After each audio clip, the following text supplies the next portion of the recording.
The merchant's whip cracked against the iron bars of the cage, and Yarrick Olsen felt something twist violently in his chest as he watched the orc woman flinch backward, her chains rattling against the wooden platform. The autumn market square bustled around them, farmers and townsfolk haggling over livestock and grain, but Yarrick couldn't tear his eyes away from the slave traders' display at the center of town. 3 cages sat on raised platforms, and in the middle one, an orc woman stood with her shoulders squared despite the iron collar around her neck and the heavy shackles binding her wrists and ankles. She was tall, perhaps 6 feet, with deep green skin that reminded Yarrick of spring leaves in shadow. Her dark hair hung in matted waves past her shoulders, and even from 20 feet away, he could see the small tusks that protruded from her lower jaw. Her amber eyes burned with barely contained rage as the merchant continued his sales pitch to the crowd, gesturing at her with his leather-wrapped stick. "Fine specimen here, strongest worker you will ever own," the trader called out, his voice carrying over the market noise. "Captured from a raiding party up north. She is young, healthy, and broken enough to obey. Perfect for heavy labor, clearing land, working a forge. Starting bid is 300 silver. Yarrick's hands clenched around the leather satchel containing the coin from his harvest sale. He had spent the past 6 months growing the finest wheat his family's farm had produced in 3 generations. Every copper and silver piece in that bag represented dawn to dusk labor, careful tending, prayers for good weather, and the gamble that prices would hold when he brought it to market. The merchant had paid him well, better than expected. Enough to replace the barn roof, buy seed for next year, and still have money left over for the long winter ahead. The trader struck the bars again, and this time the orc woman's eyes snapped to him with such ferocity that several people in the crowd stepped back. Yarrick saw her lips pull back slightly, revealing those tusks more clearly, saw the way her shoulders trembled not with fear but with the effort of restraining herself from lunging at her captor despite the chains. "Do we have 300? The trader called. 275. Someone here must need a strong back for the winter work." Yarrick knew what his father would say. The old man had fought orcs in the border wars 20 years ago and still bore the scars. He had raised Yarrick on stories of orc brutality, of villages burned and families slaughtered. When Yarrick was 10, his father had made him swear never to trust the green skins, never to show them mercy because they would show none in return. But Yarrick's father had been dead for 3 years now, and in that time, Yarrick had learned that the world was more complicated than the stories. He had seen human merchants cheat elderly farmers. He had watched town guards beat a halfling child for stealing bread. He had heard the screams from the stocks where petty criminals were left to die of exposure. Evil wore many faces, and kindness came from unexpected places. The orc woman's gaze swept across the crowd, and for just a moment, her eyes met Yarrick's. There was no pleading in that look, no appeal for mercy. Just raw defiance and a promise that if she ever got free, someone would pay for this humiliation. Yarrick felt his feet moving before his mind caught up with his decision. 500 silver, he called out, his voice cutting through the market chatter. The crowd went silent. The trader's eyebrows shot up, and a hungry smile spread across his weathered face. "Did I hear 500?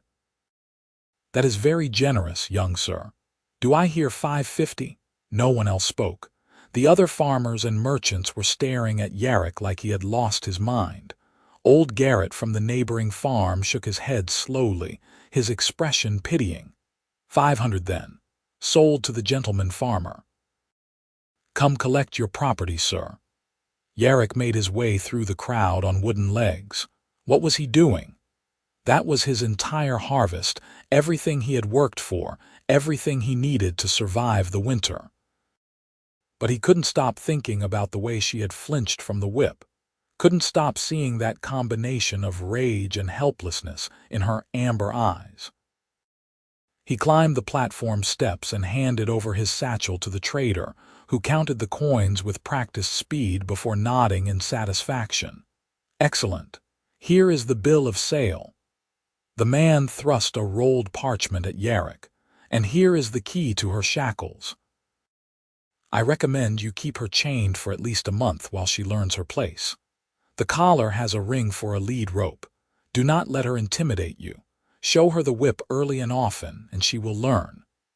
Yarrick took the documents and the iron key, his hand closing around the cold metal. The trader moved to unlock the cage door, and the orc woman tensed like a bowstring drawn tight. When the door swung open, she didn't move, just stood there staring straight ahead. "Out," the trader commanded, gesturing with his stick. She moved slowly, carefully, her chains clanking with each step. Up close, Yarrick could see the bruises on her arms, the way her clothing, rough spun trousers and a torn tunic, hung loosely on her frame. She had been underfed. Her feet were bare despite the cold autumn air. "She is all yours," the trader said cheerfully. "Enjoy your purchase." The orc woman stood on the platform beside Yarrick, towering over him by half a head. He was not a small man, but she was built like a warrior, all lean muscle and coiled strength despite her current condition. She still refused to look at him, her jaw clenched tight. Yarrick took a deep breath. "Can you walk?" Her eyes snapped to him, surprise flickering across her features before the hard mask returned. She gave a single curt nod. "Then let us get away from this crowd." He led the way down the platform steps, acutely aware of every eye following them. The orc woman followed, her chains forcing her to take small, shuffling steps. Yarrick wanted to run, to get away from the stares and whispers, but he forced himself to walk at her pace. They made it halfway across the market square before he heard old Garrett call out, "Yarrick, son, what in the name of the gods are you thinking?" Yarrick stopped and turned. The older farmer was hurrying toward them, his weathered face creased with concern. "I am thinking she did not deserve to be whipped like an animal," Yarrick said quietly. "She is an orc. Her people killed my brother in the wars. They burn, they raid, they murder." Garrett's eyes flicked to the orc woman and his expression hardened. "Your father would be ashamed." The words hit harder than Yarrick expected, but he stood his ground. "My father is dead, and I make my own choices now. A choice that will get you killed in your sleep. Or worse, when her kin come looking for her, they will burn your farm and everyone nearby. You have doomed yourself and endangered the rest of us." Garrett shook his head. "I hope whatever mad impulse drove you to this passes before it is too late, but don't come crying to me when she turns on you." The old farmer stalked away, and Yarrick felt the weight of judgment from every direction. He glanced at the orc woman and saw she was staring straight ahead again, but something in her posture had changed. Her shoulders had drawn in slightly, and her hands were clenched into fists within her shackles. "Come on," Yarrick said softly. "My cart is at the edge of town." They walked in silence through the market, past the bakery and the smithy and the inn where Yarrick usually stayed when he came to town. His wagon waited near the town gate, his 2 draft horses stamping their feet impatiently. Yarrick had sold his wheat that morning and had been planning to buy supplies before heading home.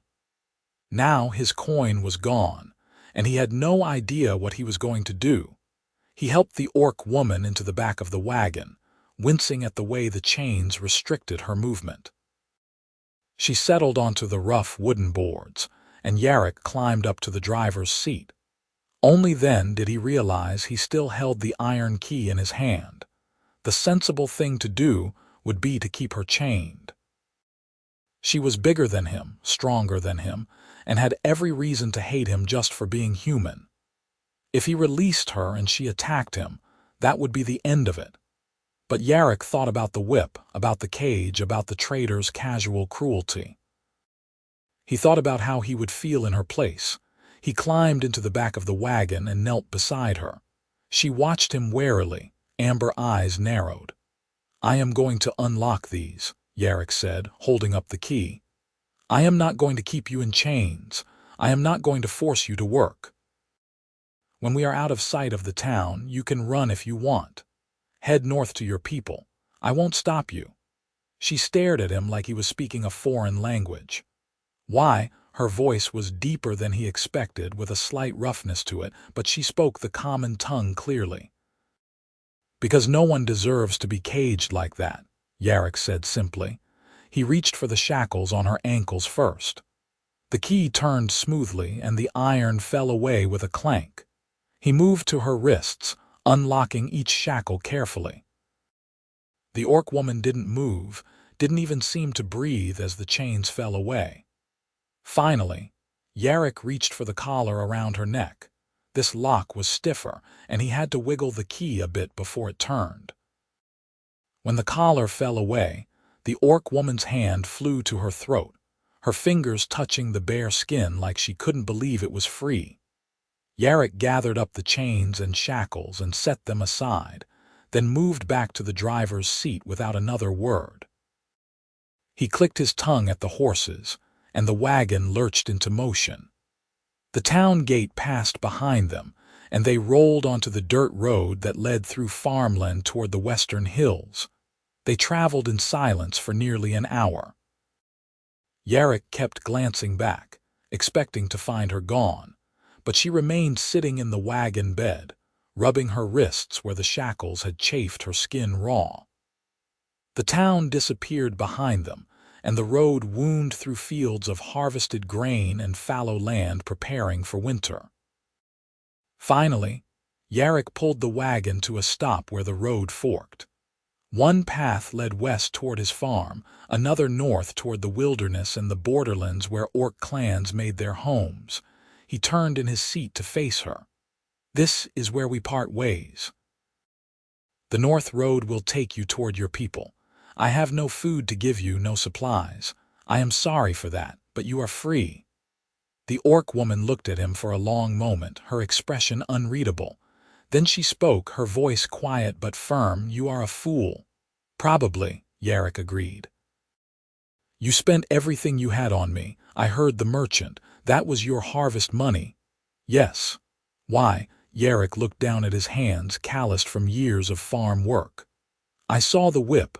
I saw your eyes. I saw what was happening, and I couldn't walk away. Maybe that makes me a fool, but I can live with that better than I could live with seeing you sold to someone who would beat you or worse. You don't know me. I could be everything your people say we are. Violent, savage, monstrous. Maybe. But that trader was human, and he was plenty monstrous all on his own." Yarrick met her gaze. "I figure everyone deserves a chance to prove who they are, not just be judged for what they are." The orc woman was silent for so long that Yarrick thought the conversation was over. Then she asked, "What is your name?" "Yarrick Olsen. I have a farm about 5 miles west of here. I am Kora." "It is good to meet you, Kora, even if the circumstances are strange. You said I could run, go north to my clan." Her voice was carefully neutral. "Yes. I have no clan anymore." The words came out flat, emotionless, but Yarrick heard the pain beneath them. "I was cast out 2 months ago. That is how the slavers caught me. I was alone." Yarrick's heart sank. "I am sorry. My crime was showing mercy to a human child. There was a raid. I was supposed to kill everyone in the farmhouse. But there was a girl, maybe 8 years old, hiding in a cupboard. I let her live. My clan leader saw." Kora's hands clenched. "He said I was weak, that I had betrayed our people. He stripped me of my name, my place, everything. Then he sent me away." "That is why you were alone when the slavers found you." "Yes." Yarrick thought about that for a moment. A child's life spared at the cost of everything.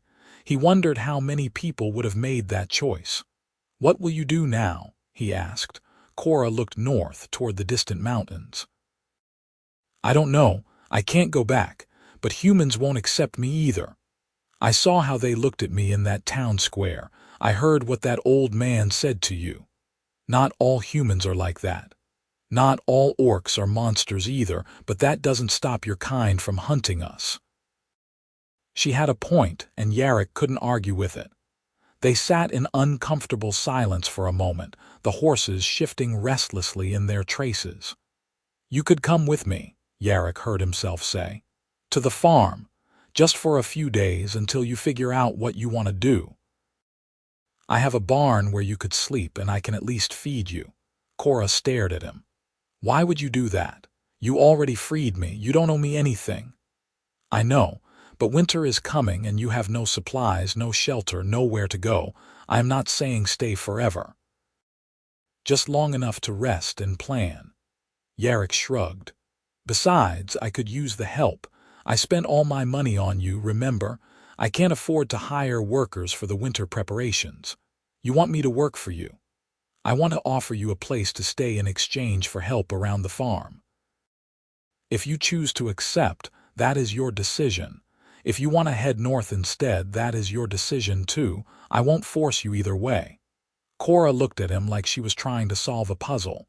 You are very strange for a human. I get that a lot. A ghost of a smile tugged at the corner of her mouth, there and gone so quickly Yarrick almost missed it. If I come with you and then decide to leave, you won't try to stop me. You have my word. Words are cheap. They are all I have right now. I spent my money on your freedom. This time the smile lasted a fraction longer. Kora shifted in the wagon bed, then nodded slowly. All right, I will come with you for a few days. We will see what happens.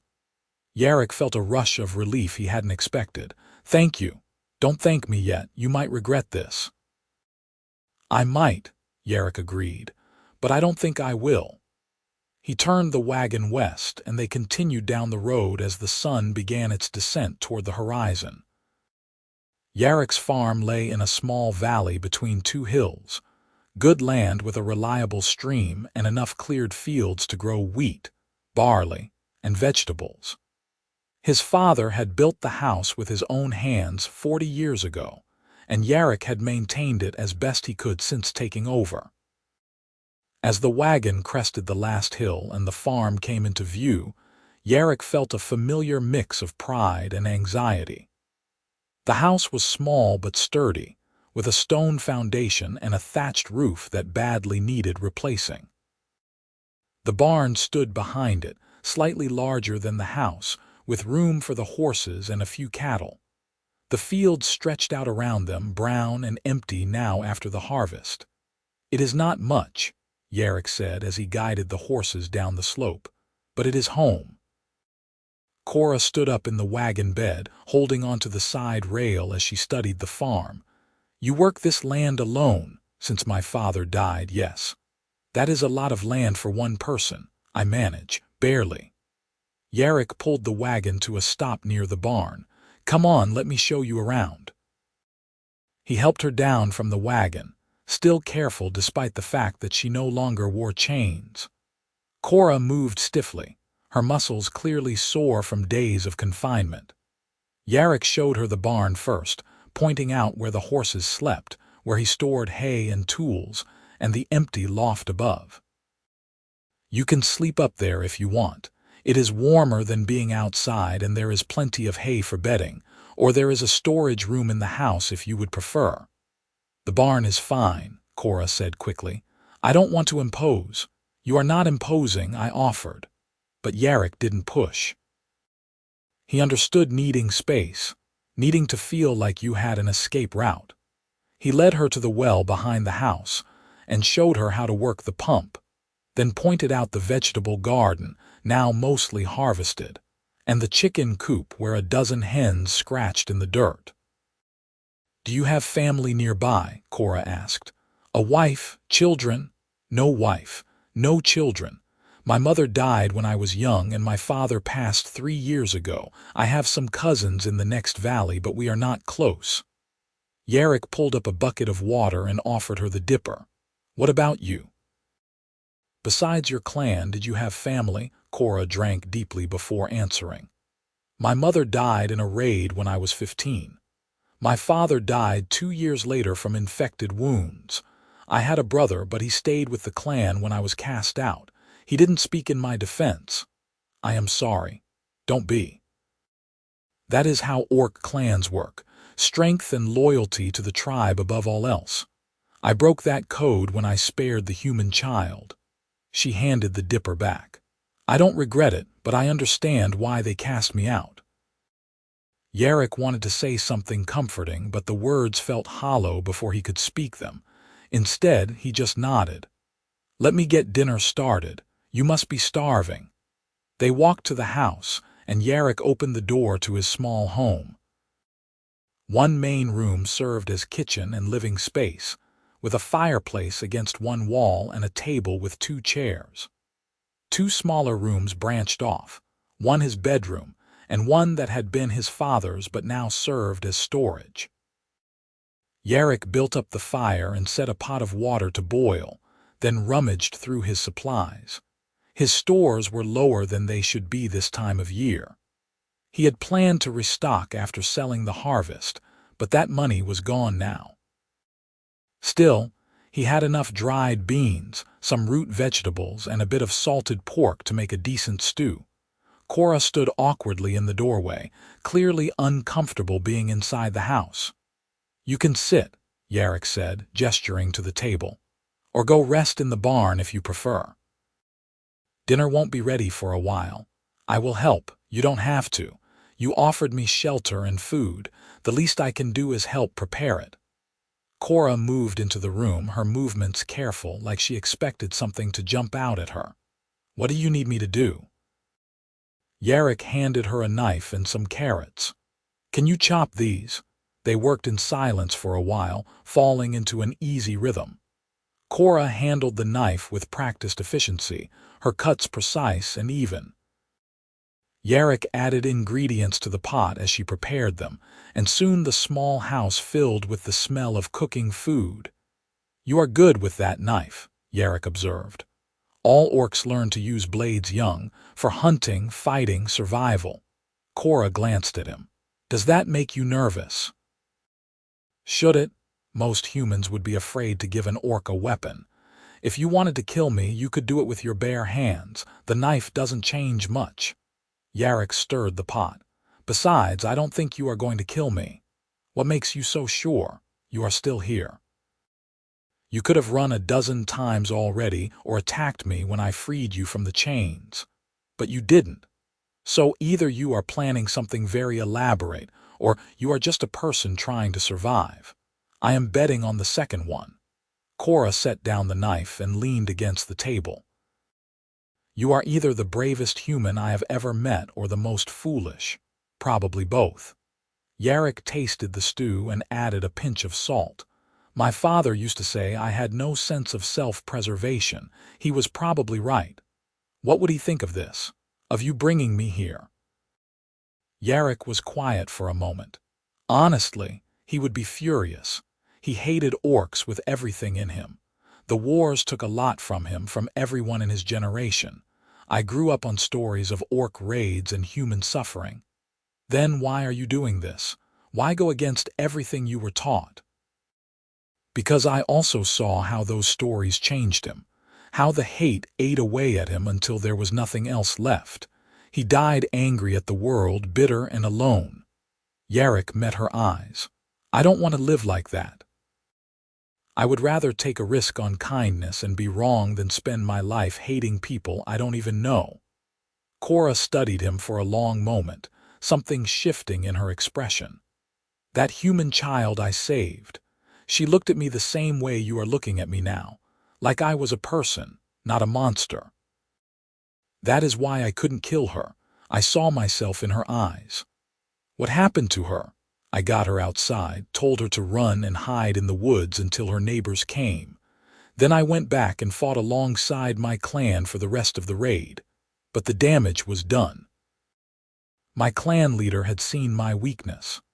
Kora's jaw tightened. Sometimes I wonder if she made it, if she is out there somewhere, alive because of my choice. I hope she is, and I hope she remembers that an orc saved her life."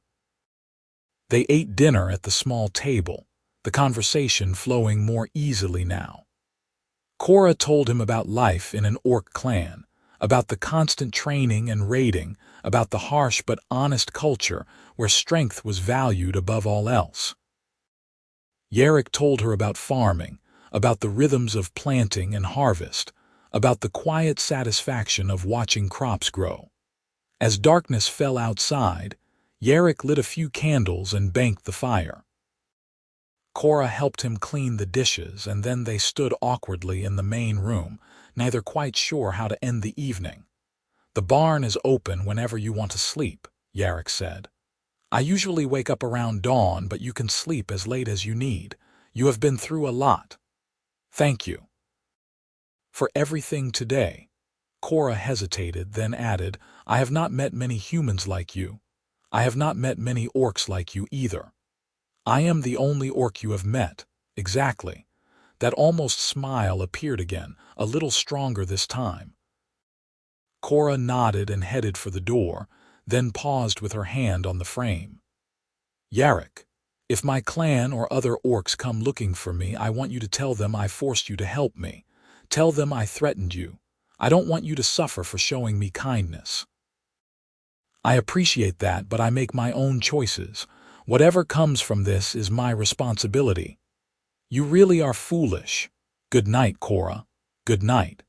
She slipped out into the darkness, and Yarrick heard her footsteps crossing to the barn. He stood in the doorway for a moment, looking up at the stars and wondering what exactly he had gotten himself into. He had no money left, winter was coming, and he had an orc woman living in his barn. His neighbors would be horrified if they found out. There could be trouble from the town, from other orcs, from any direction. But when he thought about Kora's face when he handed her that key, when he remembered the surprise and confusion in her eyes as the chains fell away, Yarrick knew he had made the right choice. Whatever happened next, at least he could sleep knowing he had done something good today. He closed the door and headed to bed, exhausted from the long day and the emotional weight of everything that had happened. Sleep came quickly, heavy and dreamless. Yarrick woke to the sound of someone chopping wood. He lay in bed for a moment, confused, then remembered. Kora. He had brought her home yesterday. He climbed out of bed and dressed quickly, then stepped outside into the crisp morning air. Kora stood by the woodpile behind the house, his axe in her hands. She had already split a respectable stack of logs, and as Yarrick watched, she set another piece on the chopping block and brought the axe down with precise force, cleaving the wood in two. "You are up early," Yarrick called. Kora turned, lowering the axe. "I am used to waking before dawn, and I wanted to be useful. You don't have to prove anything. You are a guest." "I am a guest who is eating your food and sleeping in your barn. The least I can do is help with the work." She gestured at the woodpile. "You are going to need a lot more of this for winter, and your barn roof has a leak on the west side. I noticed it last night." Yarrick walked over to inspect her work. The wood was split cleanly, the stack neat and organized. "You are good at this." Orcs are good at anything involving strength and tools. Kora set the axe aside. "What else needs doing?" They spent the morning working together. Yarrick showed Kora around the property, pointing out repairs that needed to be done before the first snow. The barn roof leak, several loose fence posts, the chicken coop door that stuck. They fell into an easy partnership, Kora's raw strength complementing Yarrick's knowledge of the farm. By midday, they had accomplished more than Yarrick usually managed in 3 days alone. They took a break for lunch, sitting on the porch of the house with bread and cheese and cool water from the well. "This is good land," Kora observed, looking out over the fields. "You could grow more than you do, probably. But it is just me, and there is only so much one person can handle."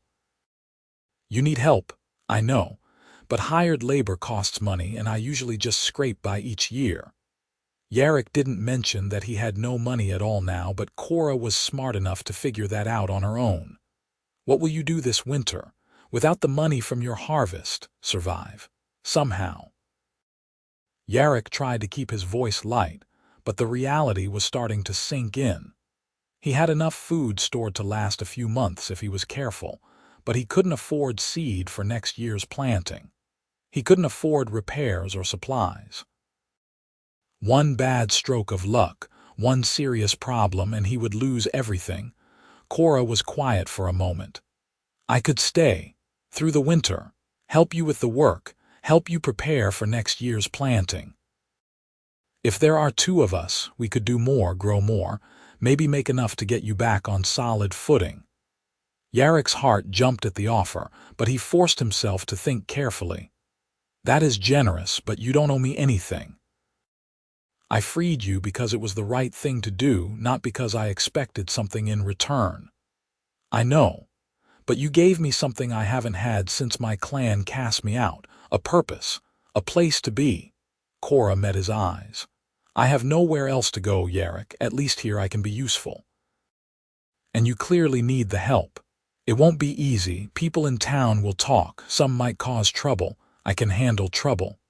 I don't doubt that, but I don't want you to feel obligated. I don't feel obligated, I feel grateful. There is a difference. Kora's expression was serious. Let me do this. Let me help you. Yarrick looked at her, this fierce orc woman who had been beaten and caged and cast out, yet still had strength enough to offer help to a stranger. He thought about the long winter ahead, about trying to manage the farm alone with no resources. He thought about what they might accomplish together. All right, he said finally, but on one condition. You sleep in the house in the spare room. If you are going to stay through the winter, you are not living in the barn. It is too cold. Kora looked surprised. You would let me stay in your house? If we are going to work together as partners, we should share the space fairly. The barn is for horses, not people. I am an orc. You are a person who deserves a warm place to sleep. Yarrick stood and held out his hand. Partners.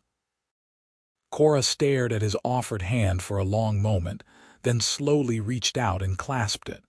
Her grip was strong, her skin rough with calluses. Partners. They shook on it, and Yarrick felt something shift between them.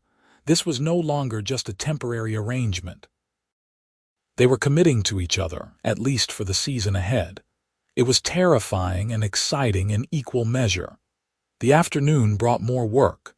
They spent hours on the barn roof, patching the leak with spare thatch and tar. Kora's strength made the job much easier, and her height meant she could reach places Yarrick would have needed a ladder for. They worked well together, falling into a rhythm of movement and communication that felt natural. As the sun began to set, Yarrick showed Kora to the spare room. It was small and dusty, filled with old tools and supplies, but together they cleared it out and swept the floors. Yarrick found an extra mattress and some blankets, and within an hour they had transformed the space into a livable bedroom. It is not much, Yarrick said, but it is yours for as long as you want it. Kora stood in the doorway, looking at the simple room with an expression Yarrick couldn't quite read. I have never had my own room before. In the clan, we slept in communal longhouses, and in that cage. She trailed off, her jaw tightening. Well, now you have a door you can close and no one will bother you. Yarrick gestured to the window. And you can see the sunrise from here. It is a good view. Thank you, Kora said softly, for all of this. They made dinner together again, and the conversation flowed more easily than the night before. Kora told him stories about growing up in the clan, about her mother teaching her to fight and her father showing her how to track deer through the forest. Yarrick shared memories of his own childhood, of learning to farm from his father, of his mother's songs before she died. As the fire burned low and they prepared for bed, Yarrick realized he felt more content than he had in months, maybe years. The farm had been lonely since his father died. the days blending together in endless cycles of work and exhaustion. But now there was someone to talk to, someone to share the burden and the quiet moments. He lay in bed that night and listened to the familiar sounds of the house settling, but now there was something new. The soft creak of floorboards as Kora moved in her room, the sound of another person breathing in the darkness. It was strange and comforting all at once. The days began to blur together in the best possible way. Yarrick and Kora fell into a routine of work and rest, tackling the endless list of tasks that came with preparing a farm for winter. They repaired fences, chopped wood, preserved vegetables, and reinforced the barn walls against the coming cold. Kora's strength and endurance were remarkable. Tasks that would have taken Yarrick days took them hours. But more than that, she was smart and observant, quick to learn and adapt. When Yarrick showed her how to maintain the tools, she grasped it immediately. When he explained crop rotation and soil management, she asked intelligent questions and made suggestions he hadn't considered.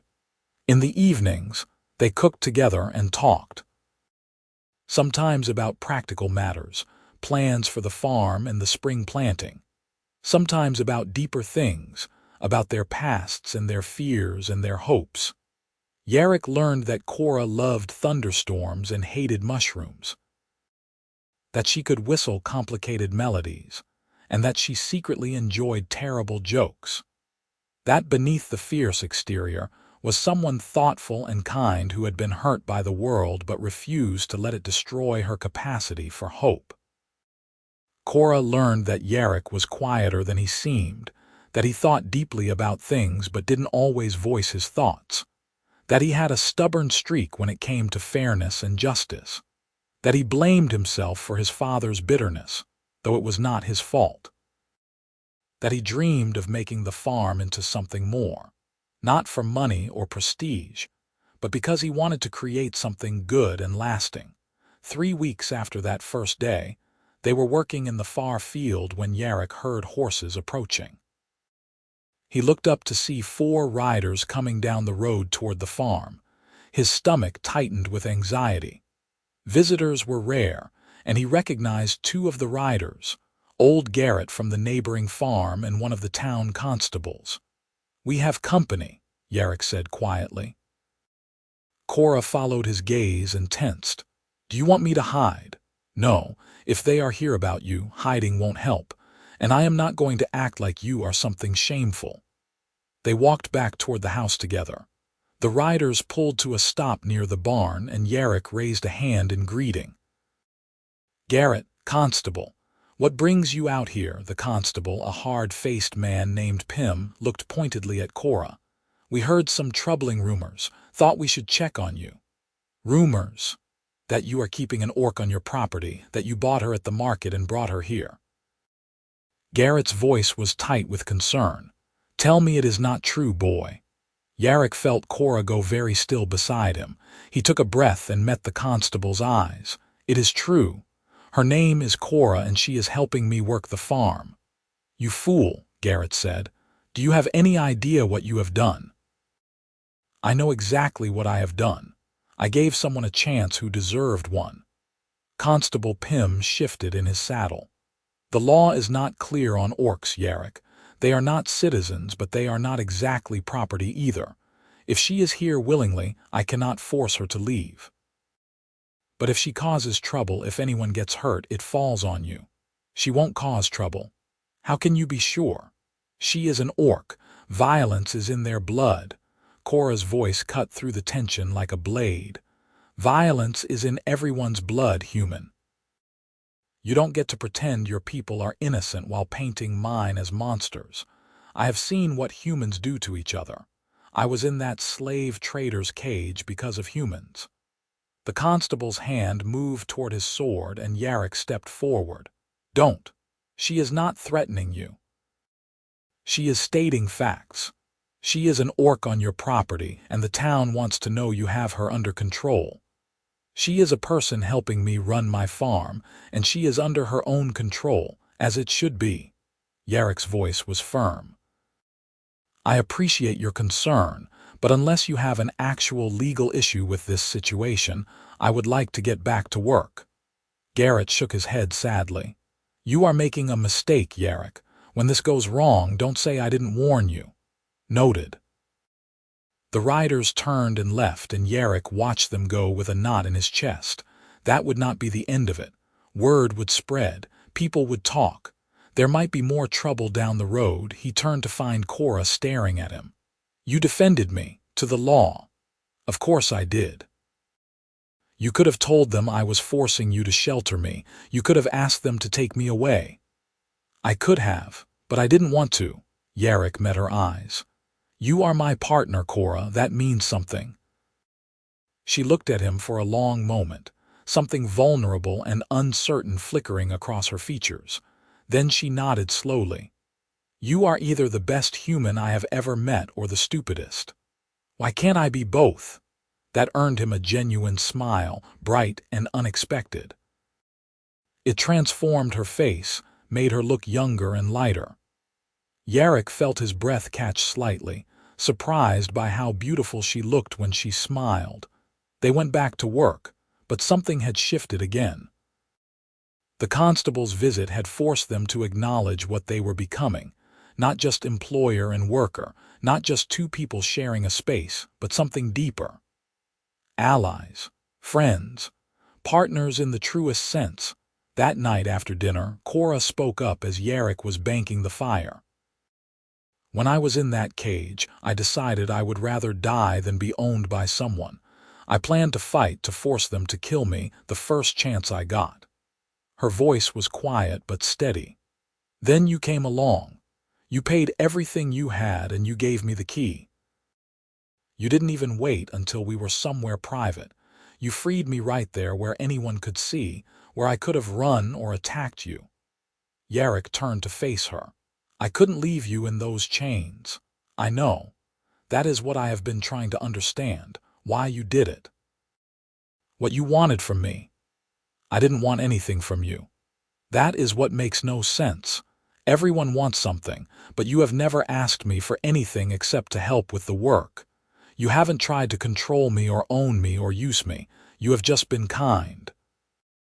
Kora's amber eyes were bright in the firelight. "I don't know how to respond to that, how to repay it." "You don't have to repay it. Kindness isn't a debt." "Maybe not. But I want you to know it matters. What you did, what you continue to do, it matters to me."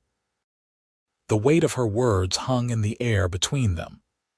Yarrick wanted to say something profound, something that would match the emotion in her voice, but all he could manage was, "It matters to me too. Having you here, it has made everything better." They stood there in the firelight, and Yarrick felt something electric in the space between them. A pull he didn't entirely understand. Kora was beautiful, he realized. Not in the way humans might traditionally define beauty, but in her own right. Strong and fierce and honest in a way that made his chest feel tight. The moment stretched, and then Kora stepped back, breaking the spell. "Good night, Yarrick. Good night, Kora." She retreated to her room, and Yarrick stood alone by the fire, his heart racing for reasons he wasn't ready to examine too closely.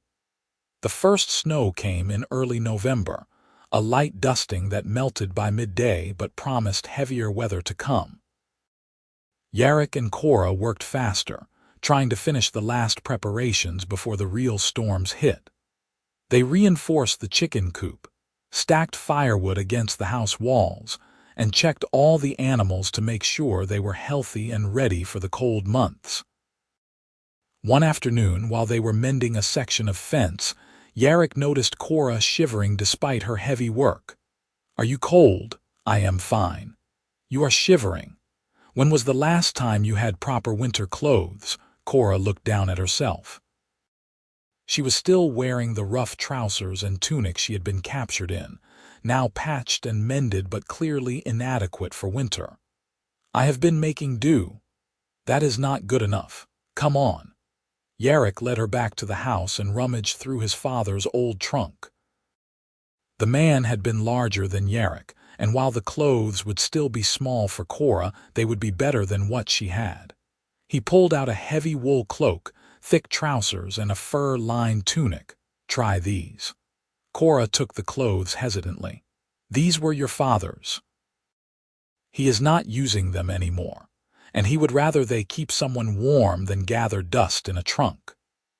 Yarrick tried to keep his voice light, but thinking about his father always brought complicated feelings. Kora disappeared into her room and emerged a few minutes later wearing the clothes. They were a bit short in the arms and legs, but they fit reasonably well. The cloak hung around her shoulders and she pulled it close, her expression softening with relief. "Better, much better, thank you. I should have thought of it sooner. I am sorry." "Stop apologizing for being kind. It is becoming a habit." Yarrick laughed. "All right, no more apologies for good deeds." They returned to work, but Yarrick found his eyes drifting to Kora more often than before. The way she moved, confident and precise. The way she laughed at something funny, a deep, genuine sound. The way she looked at the farm like it was something precious, worth protecting. He was developing feelings for her. The realization hit him one evening as they sat by the fire after dinner. Kora was repairing a tool handle, her hands steady and sure, and Yarrick found himself watching her with a warmth in his chest that had nothing to do with the fireplace. This was complicated. Dangerous even. Humans and orcs were not supposed to fall for each other. It was taboo, forbidden by both societies. If anyone found out, they would both be in danger. But Yarrick couldn't seem to stop his heart from pulling toward her, couldn't ignore the way every smile she gave him felt like a gift. He didn't know if she felt the same way. Some moments, when their eyes met across the room or their hands brushed while working, he thought maybe. But it was impossible to be sure, and he was terrified of ruining what they had built by pushing for more. December arrived with a vengeance. Heavy snows blanketed the farm, and the temperature dropped until the well water froze overnight. Yarrick and Kora spent their days caring for the animals, keeping the fire going, and venturing out only when necessary to fetch water or check the outbuildings. They were trapped inside together more often, which meant more time talking, more time sharing stories and dreams. Yarrick learned that Kora had always wanted to see the ocean, that she loved the smell of pine forests after rain, that her favorite color was the deep purple of twilight sky. Kora learned that Yarrick had once dreamed of being a scholar, that he loved mathematics and geometry, that he sang while he worked, old farming songs his mother had taught him, even though he had a terrible voice. One particularly cold night they were huddled by the fire, both wrapped in blankets, when Kora suddenly asked, "Do you ever regret it? Buying me, I mean, spending everything you had?" Yarrick didn't hesitate. "No, not even for a moment. But you are struggling now. You have no money and the winter is hard. I am struggling less than I would be without you. We have accomplished so much together. The farm is in better shape than it has been in years." He turned to look at her. "And even if none of that were true, I still wouldn't regret it. Because I would rather be poor and know I did the right thing than be rich and know I walked away from someone who needed help." Kora's expression was soft in the firelight. "You are a good man, Yarrick Olsen. Better than any I have met, human or orc. You are pretty exceptional yourself, Kora." She smiled, and there it was again, that electric pull between them. Yarrick felt it like a physical force drawing him closer. Their faces were only a foot apart, and he could see the firelight reflected in her amber eyes. "Yarrick," she said softly, "I need to tell you something." His heart hammered in his chest. "What?" "I have been thinking about this for weeks, and I don't know how to say it without just saying it." She took a breath. "I think I am falling in love with you." The world seemed to stop. Yarrick stared at her, afraid he had misheard, afraid this was a dream. "You what?" "I love you. Or I am starting to." I don't know all the rules for these things, but I know that when I am with you, I feel safe and happy. I know that the idea of leaving here, of not seeing you every day, makes my chest hurt. I know that you are the first person who has ever made me feel like I matter, not for my strength or my ability to fight, but for me." Kora's voice shook slightly. "I know this is complicated. I know we are not supposed to feel this way, but I do, and I needed you to know." Yarrick's hands were trembling. "Kora, I have been terrified to tell you the same thing. I have been falling for you since that first day. Every moment we spend together just makes it stronger. You are brilliant and fierce and kind, and I can't imagine my life without you in it anymore." Kora's eyes widened. "You feel the same. Yes, I love you." The words hung between them, precious and terrifying. Then Kora reached out and took his hand, lacing their fingers together. Her skin was warm despite the cold, and her grip was firm and sure. "What do we do now?" she asked. "I don't know. This is uncharted territory for me." Yarrick squeezed her hand. "But I know I don't want to hide how I feel. I know I want to see where this goes, if you want that too. I do. I am scared, but I do.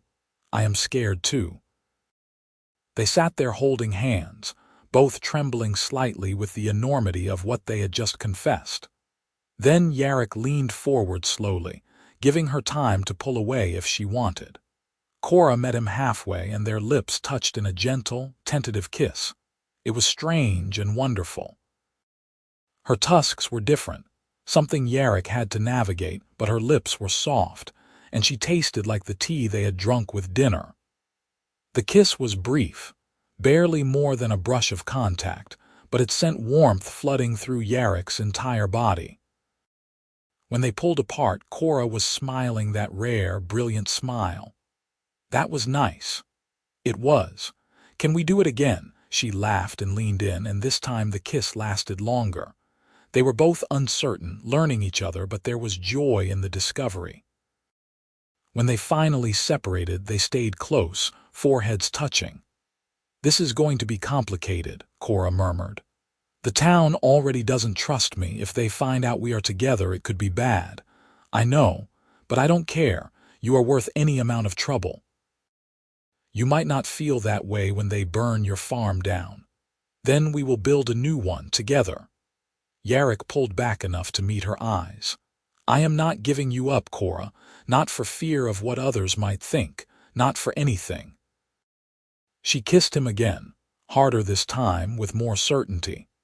And Yarrick felt like his heart might burst from the happiness flooding through him. They stayed by the fire until late, talking and kissing and making plans. They decided to keep their relationship private for now, not out of shame but out of practicality. The town was already suspicious, and there was no need to invite more trouble until they figured out how to navigate this new reality. But within the walls of the farmhouse, they allowed themselves to be honest. They held hands across the dinner table. They kissed goodnight before heading to separate rooms.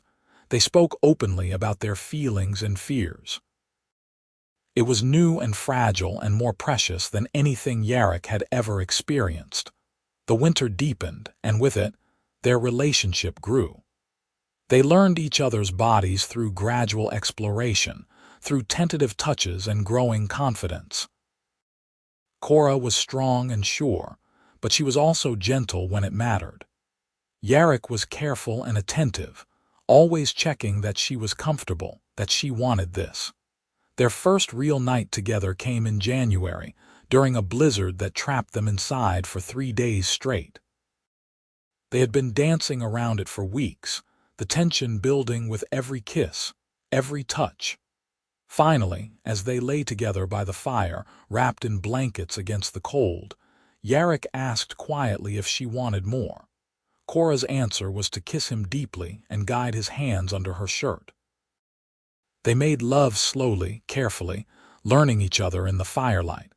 It was awkward at times, their bodies different in ways that required adaptation and communication. But it was also beautiful, intimate in a way that went beyond the physical. When they finally lay together afterward, Kora's head on Yarrick's chest, both of them catching their breath, Yarrick felt complete in a way he never had before. "I love you," he whispered into her hair. "I love you too," she whispered back. They slept there by the fire, tangled together, and when Yarrick woke in the morning, he took a moment to just look at her. Kora in sleep was peaceful, her fierce expression softened, her breathing deep and even. She was beautiful, and she was his, and he was hers, and the world could think what it wanted. The winter was long and hard, but they faced it together. They rationed their food carefully, supplementing with game Kora hunted in the woods. Her skills as a tracker proved invaluable, and she brought home rabbits, deer, and even a wild boar that kept them fed for weeks. They talked about the future often, about what would happen when spring came and they needed to go to town for supplies and seed, about how they would handle the inevitable confrontation when people realized they were not just working together but together. "We could leave," Kora suggested one evening. "Head west, find new land where no one knows us, start fresh. That is running away, and besides, I love this farm. My father built it, and I have put everything into maintaining it. I don't want to abandon it." Yarrick squeezed her hand. "I want to stay and prove that this can work, that we can work. Even if it is dangerous, even then." Kora nodded slowly. "All right, we stay. But if it gets too dangerous, if people come with torches and weapons, we run. I won't let them hurt you because of me. Deal. And the same goes for you. I won't let them hurt you either." They shook on it, sealing the promise. February brought a thaw, and with it visitors. A group of townspeople came to the farm one afternoon, led by Constable Pym and accompanied by several armed men. Yarrick saw them coming and felt his stomach drop. "Stay inside," he told Kora. "Let me handle this. No, we face this together." Her jaw was set, her eyes fierce. They walked out to meet the group together, hands linked. The constable's eyes flickered to their joined hands, and his expression hardened. "Yarrick Olsen, we need to talk." "About what?" "About the orc.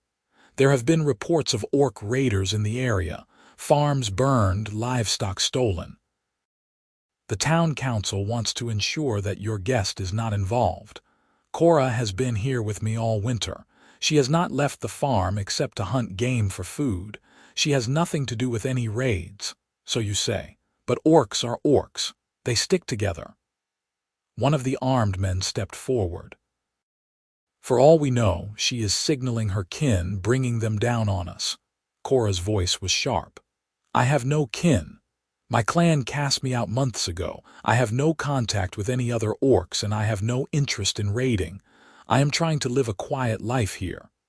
A quiet life with a human man." "That is not natural." The man spat to the side. "It is an abomination." Yarrick felt anger surge through him. "Watch your mouth. Kora is my partner, and you will show her respect." "Partner." Constable Pym's tone was cold. "So it is true. You are not just harboring her. You are fornicating with her. What Kora and I do is none of your business. It is when it threatens the safety of the town. We have laws against this sort of thing, against consorting with non-humans in unnatural ways. Laws written by people who wanted to control others based on fear and prejudice. I don't recognize their authority over my personal life." Yarrick stood his ground. "Kora stays. We stay together. If you don't like it, you can leave my property." The constable's hand moved to his sword. "You are making a very dangerous choice, boy." "Then so be it." For a long moment, everything hung in the balance. The armed men tensed, and Yarrick felt Kora shift beside him, ready to fight if necessary. Then an unexpected voice cut through the tension. "Enough." Everyone turned. Old Garrett sat on his horse at the back of the group, his weathered face unreadable. He urged his mount forward until he was beside the constable. "Pym, stand down. These two haven't broken any actual laws." Living together, working together, even loving each other, those aren't crimes, no matter what the old busybodies in town say. But Garrett, you were the one who wanted to check on him, the constable protested. I wanted to make sure he was safe, and I can see he is. That orc woman has been working this farm with him, and they have done good work. The place looks better than it has in years. Garrett looked at Yarrick. I still think you are a fool, boy. This is going to bring you trouble, but it is your life to live and your choice to make. Thank you, Yarrick said quietly. Garrett nodded, then turned to the constable. Unless you have actual evidence that she has done something wrong, we have no business here. Let us go. The constable looked like he wanted to argue, but Garrett's word carried weight in the community. After a tense moment, Pym nodded curtly. This isn't over. If anything happens, any raids or attacks, she will be the first one we come for. Nothing will happen, Kora said firmly. I give you my word. The group turned and rode away, leaving Yarrick and Kora standing in the yard, still holding hands. When they were out of sight, Yarrick let out a breath he hadn't realized he was holding. That was close. Too close. Kora turned to him. They are looking for an excuse to separate us, or worse. I know, but we survived it, and Garrett stood up for us. That is something, one person against a whole town. It is a start. Yarrick pulled her into a hug. We will face whatever comes together. She held him tight, and they stood there in the cold February air, drawing strength from each other. Spring arrived in late March, bringing with it new challenges. Yarrick and Kora needed supplies and seed for planting, which meant going to town. They discussed it for hours, weighing the risks. I could go alone, Yarrick suggested. It might be safer. No. We agreed we face things together. Kora's expression was determined. Besides, if they see you alone, they will assume I ran off or you got rid of me. Better to show them we are still here, still together. You are probably right. But stay close to me, and if things get ugly, we leave immediately. Agreed. They made the trip on a clear spring morning, the wagon loaded with furs Kora had trapped during the winter and eggs from their chickens. It wasn't much, but it would buy some of what they needed. The town was busier than during winter, and people stopped to stare as they rolled through. Yarrick saw the pointing fingers, heard the whispered conversations. He kept his eyes forward and his hand on Kora's. They stopped at the general store first. The owner, a pinch-faced woman named Martha, looked at them with barely concealed disgust but accepted their trade. She was businesslike, handing over flour, salt, and other supplies without unnecessary conversation. At the seed merchant, they had better luck. The owner was a younger man who seemed more curious than hostile. He examined their furs and nodded approvingly. Good quality. You do this trapping yourself? He asked Kora. Yes. Impressive. Most people can't manage a line this productive. He smiled slightly. I will give you a fair price for these, and you can pick out whatever seed you need. It was a small kindness, but it meant everything. Yarrick felt some of his tension ease. They were loading the wagon when trouble found them. A group of young men, probably in their early 20s, approached with swagger and hostility written all over their faces. Well, look at this. The orc lover and his pet monster. Yarrick turned slowly, keeping himself between Kora and the group. We are not looking for trouble. We are just leaving. That is the problem. You shouldn't be leaving. You should be getting rid of that thing before it turns on you. The leader, a broad-shouldered man with a scarred face, stepped closer. Or maybe before it spreads its filth to good human women. Watch your mouth, Yarrick warned. Or what? You going to fight us? You and your green whore. Kora's hand clamped down on Yarrick's arm, stopping him from lunging forward. Her voice was steady. We are leaving now. Move aside. Make me orc. The situation was escalating fast.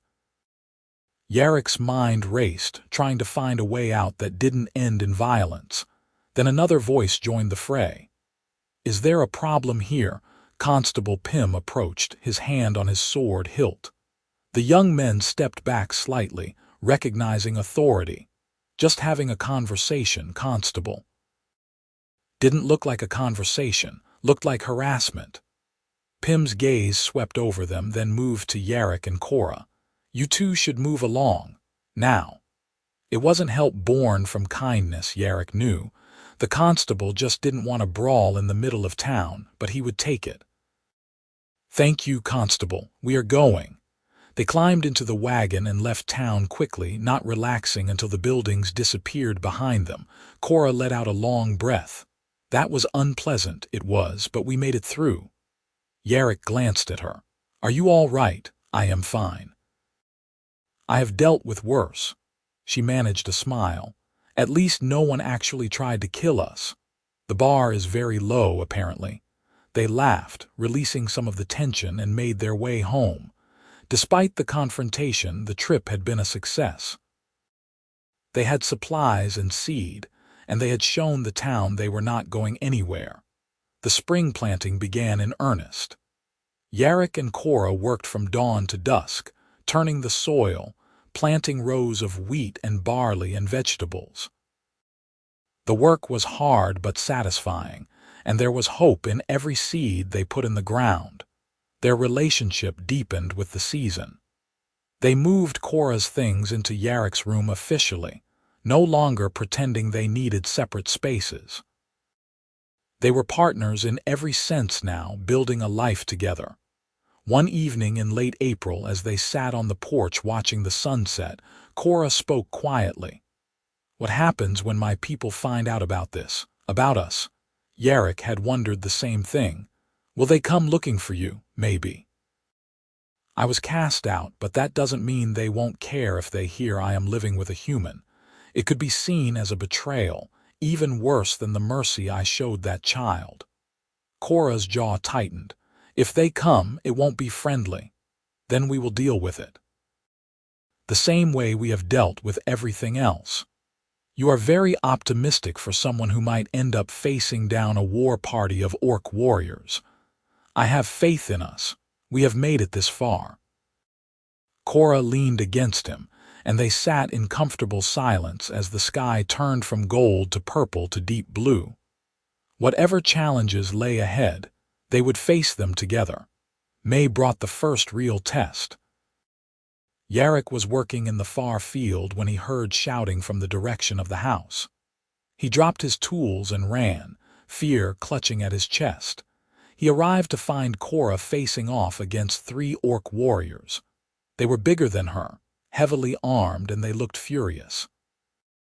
Yarrick skidded to a stop, assessing the situation. Kora stood in front of the house, unarmed but defiant.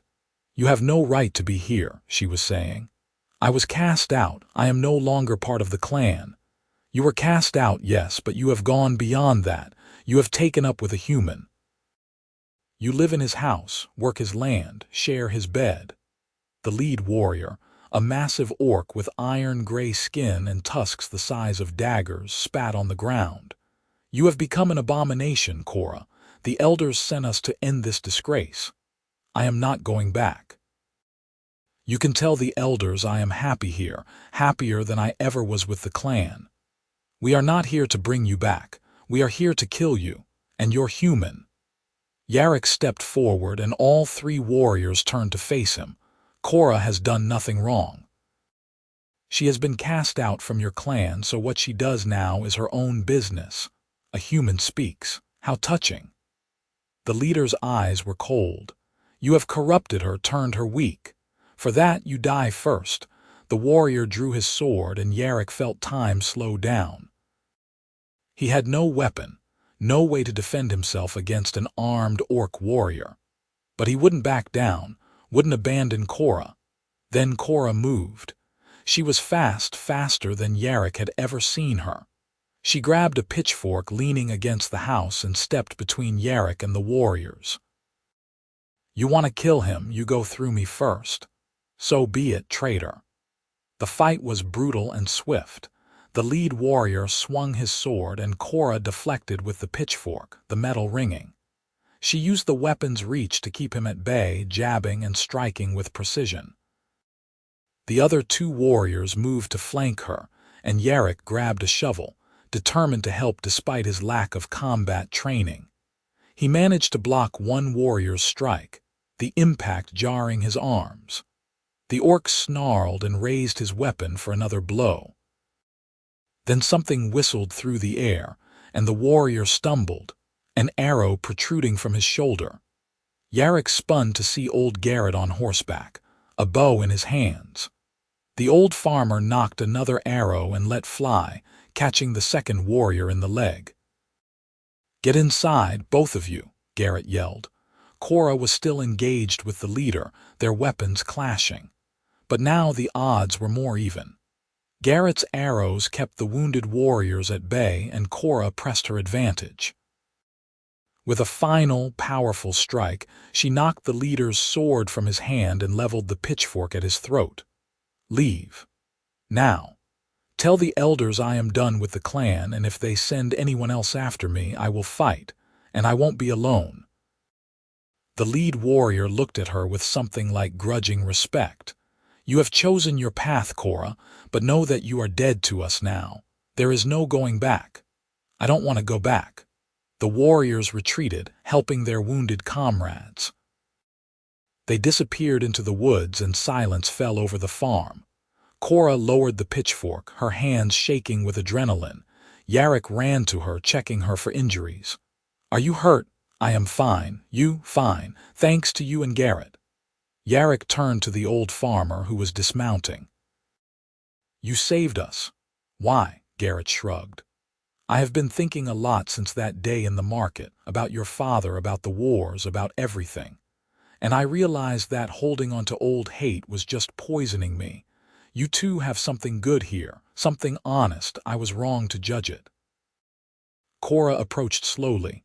"Thank you for your help and your honesty." "Don't thank me yet. This is going to make things harder for all of us. If the orc clans think humans are harboring their exiles, it could start a new conflict." Garrett sighed.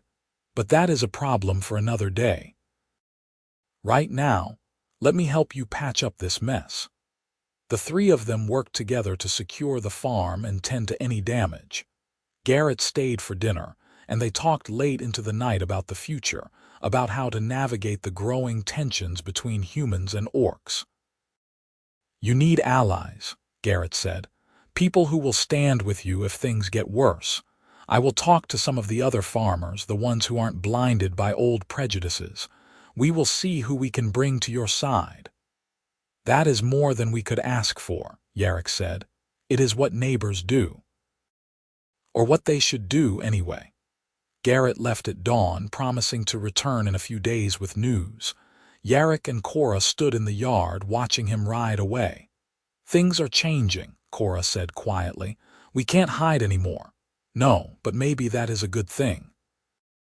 Maybe it is time to stop hiding and start standing up for what we believe in." "That sounds like something that could get us killed." "Maybe, but I would rather die standing with you than live hiding what you mean to me." Kora turned to him, her amber eyes bright with emotion. "I love you, Yarrick Olsen, more than I thought I could love anyone." "I love you too, Kora, more than anything." They kissed there in the morning light, and Yarrick felt certain of one thing. Whatever came next, they would face it together, and that made them stronger than any army. The summer brought growth, not just in the crops but in their community. True to his word, Garrett spoke to other farmers, and slowly, cautiously, some began to visit. They came curious, wanting to see the human and orc who dared to love each other openly. Most left convinced that Yarrick and Kora were simply two people trying to build a life, no different from anyone else. A few became genuine friends. Margaret, a widow who ran her own farm 2 valleys over, brought preserves and offered advice on crop management. Tam, a young man barely 20, came seeking work and stayed for weeks, learning from both Yarrick and Kora. Word spread that the Olsen farm was a place where people were judged by their character, not their species. but not everyone was convinced. There were still those who saw Yarrick and Kora's relationship as an abomination. Twice more, groups came from town to harass them.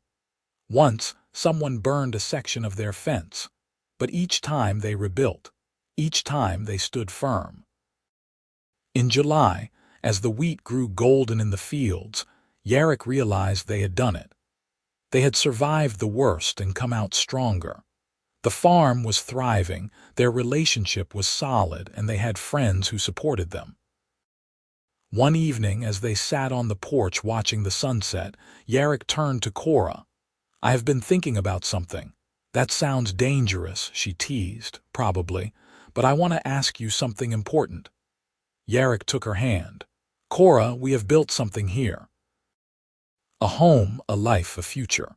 And I don't want to imagine any of it without you, so I am asking, will you marry me?" Kora's eyes went wide. "Marry? Is that even possible? We are different species. I don't care what is traditional or expected. I know what I want. I want you, as my partner, my wife, my everything. If the town won't recognize it, fine. But I want to make a commitment to you, formal and binding, that says we are in this together forever."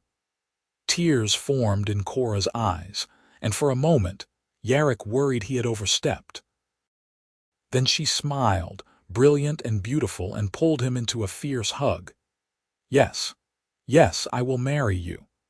They held each other as the sun set, both crying and laughing at the same time. It was not a conventional proposal, and theirs would not be a conventional marriage. But it was theirs, and it was perfect. They decided to hold the ceremony on the farm in late August, after the harvest. Garrett agreed to officiate, and they invited everyone who had supported them over the past year. It would be small and simple, but it would be real. The wheat harvest came in strong, better than Yarrick had seen in 5 years. He and Kora worked from dawn to dusk cutting and bundling, and several neighbors came to help. When the last sheaf was loaded into the barn, Yarrick calculated their earnings and realized they had enough to pay off the farm's debts and still have money left over for the winter. "We did it," he told Kora that night. "We actually made it work. Of course we did. We are a good team. The best team." The day of the wedding arrived with perfect weather. Clear skies, warm sun, a gentle breeze. They held the ceremony in the front yard with Garrett presiding. About 20 people attended, farmers and neighbors who had come to support them. Yarrick wore his best clothes, simple but clean. Kora wore a dress Margaret had helped her make, soft blue fabric that complemented her green skin beautifully. She looked radiant, and Yarrick felt his breath catch when he saw her.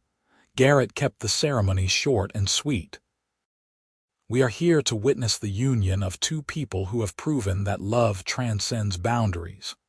Yarrick and Kora have faced prejudice, danger, and hardship, yet their commitment to each other has only grown stronger. Today, they make that commitment official."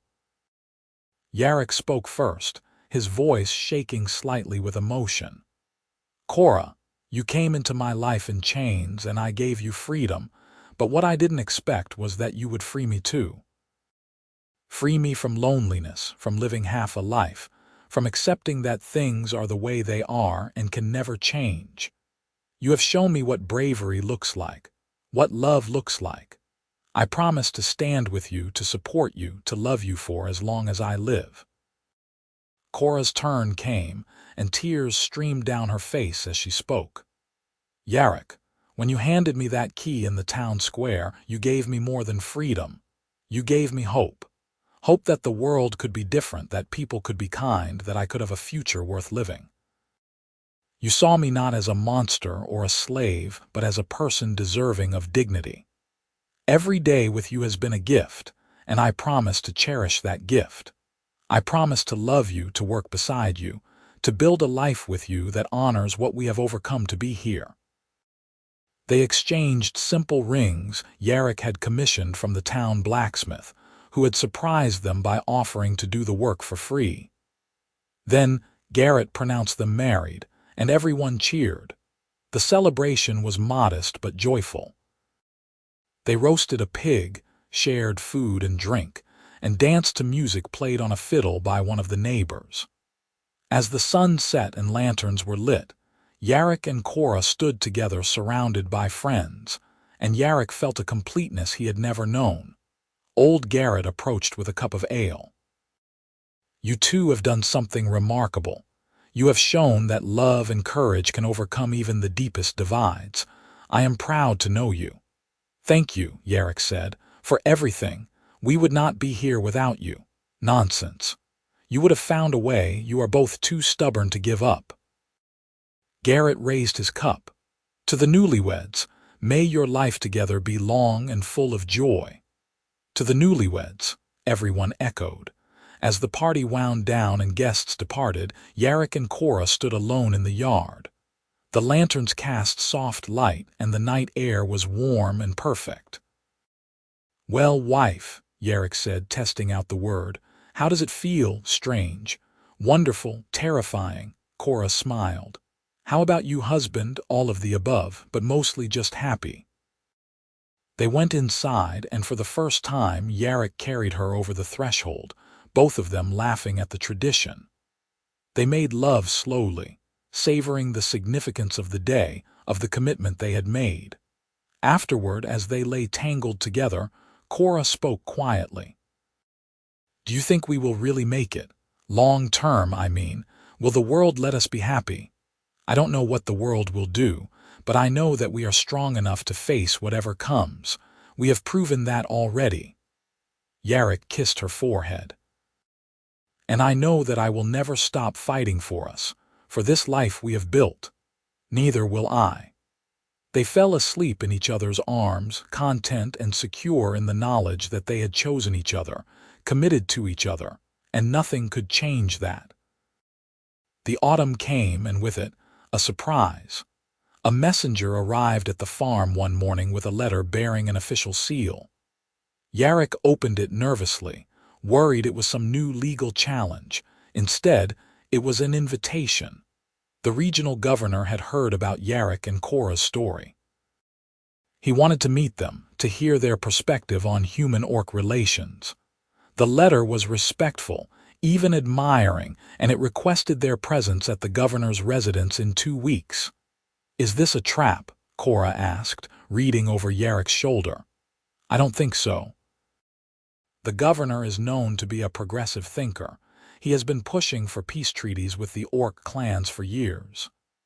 Yarrick looked at her. "What do you think? Should we go? It could be an opportunity. To show that humans and orcs can live together peacefully, to maybe influence policy." Kora's expression was thoughtful. "Or it could be dangerous. Everything we do is dangerous, but maybe it is time to take our message beyond this farm." They decided to accept the invitation. Garrett agreed to watch the farm while they were gone, and they made the journey to the governor's residence, a manor house 2 days' ride north. The governor, a distinguished man in his 50s, welcomed them warmly. He listened with genuine interest as they told their story, asking thoughtful questions about the challenges they had faced and the solutions they had found. "What you have accomplished is remarkable," he said. "You have proven that coexistence is possible, that the old hatreds don't have to define us. I want to use your story to push for broader reforms, to create laws that protect interspecies relationships and punish those who persecute others based on species." "That would be incredible," Yarrick said, "but there will be resistance, of course. Change is always resisted, but every movement needs a face, a story that captures people's hearts. You too could be that story." The governor leaned forward. "I am asking you to consider becoming ambassadors of sorts, to speak publicly, to share your experience to help change minds." Kora and Yarrick exchanged glances. It was a huge ask, one that would thrust them into a very public spotlight. But it was also a chance to make a real difference. "We will do it," Kora said firmly. If our story can help others, if it can prevent even one person from being caged the way I was, then it is worth the risk." The governor smiled. "Thank you. I believe you are going to change the world." They stayed at the residence for several days, meeting with advisors and strategists, planning how to share their message most effectively. By the time they returned home, they had a new purpose beyond just surviving. They were going to fight for change, for a world where love like theirs was celebrated, not condemned. The winter of their second year together was different from the first. They traveled to nearby towns and villages, speaking at gatherings about their experience. Some crowds were hostile, but many were curious, open-minded. They planted seeds of change wherever they went. Back at the farm, they continued to build their life. They added a room to the house, expanded the crops, and took in a young orc boy who had been orphaned in a raid. His name was Drac, and he was scared and angry when he arrived. But Kora's gentleness and Yarrick's patience slowly won him over, and within months he was thriving, helping with the farm work and learning to read and write. Spring came again, and with it news. The governor had succeeded in passing a law protecting interspecies relationships. It was a small step, only covering his region, but it was a start. The law declared that humans and orcs who chose to live together could not be persecuted solely for that choice. When Yarrick heard the news, he pulled Kora into his arms and spun her around. "We did it. We actually did it. It is just one law in one region. It is a beginning, and beginnings matter." That summer, 3 more mixed couples approached them, seeking advice and support. Yarrick and Kora welcomed them, sharing what they had learned, offering encouragement.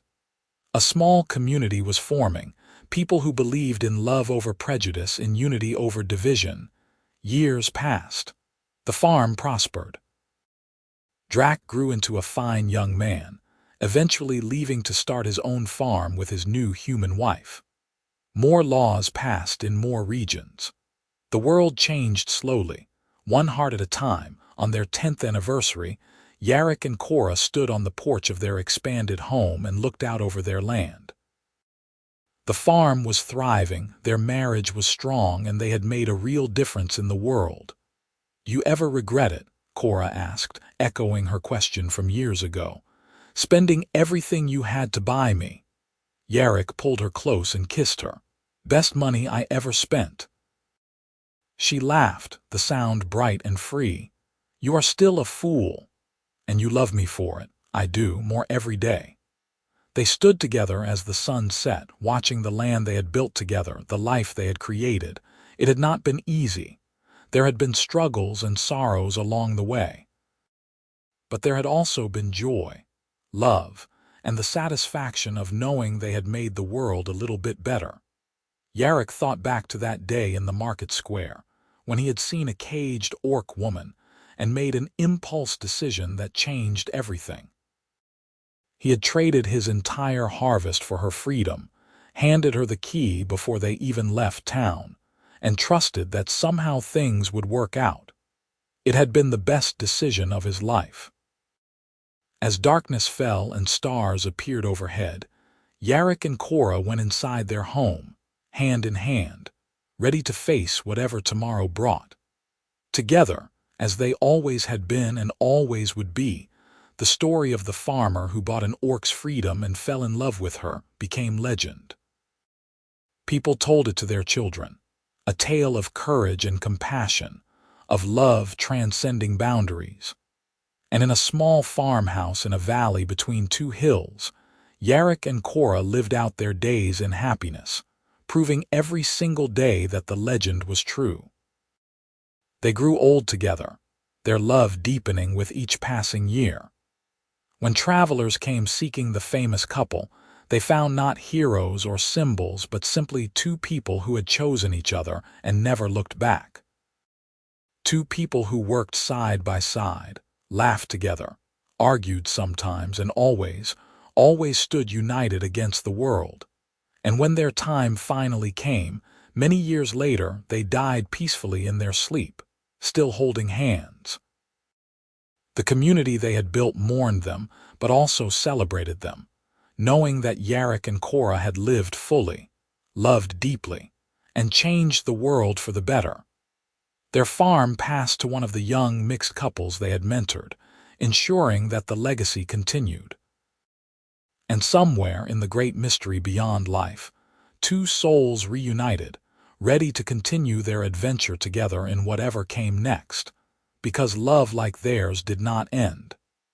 It echoed forward, inspiring others, creating ripples of change that spread ever outward. Yarrick had traded his entire harvest for an orc in chains, then handed her the key before they left town. In doing so, he had not just freed Kora. He had freed himself and countless others from the chains of hatred and fear. And that, in the end, was the greatest harvest of all.